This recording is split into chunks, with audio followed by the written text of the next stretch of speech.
meski pandemi COVID-19 sudah mulai berangsur landai, namun para pelaku usaha kecil menengah atau UMKM masih merasakan dampaknya. Salah satunya usaha rumahan pembuatan dandang yang sepi pembeli.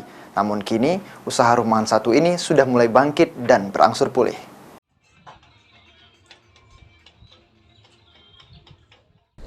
Sejak 2 tahun terakhir, usaha rumahan pembuatan dandang di Kelurahan Bandung Kiri, Kecamatan Lubuk Linggau Barat 1, Kota Lubuk Linggau merasakan dampak pandemi COVID-19.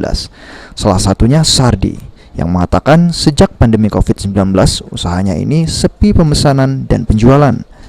Namun kini, di tengah mulai melandainya COVID-19, usaha UMKM pembuatan dandang ini sudah mulai berangsur pulih dan sudah ada peningkatan penjualan meski belum senormal dahulu. Dalam 1 bulannya, menurut Sardi, rata-rata terjual 30 dandang. Jumlah tersebut terbilang sedikit daripada sebelum pandemi COVID-19 yang mampu terjual 80 hingga 100 dandang. 2005. Itu buat apa aja nih, Kak? Dandang, rendangan, macam-macam kan. Jualnya kemana Kak? Cetakan. Ya seluruh lah berarti. Tinggi 6,5, yang paling rendah 150. Sebulan mampu jual berapa? Sebulannya bisa 3 kali jual.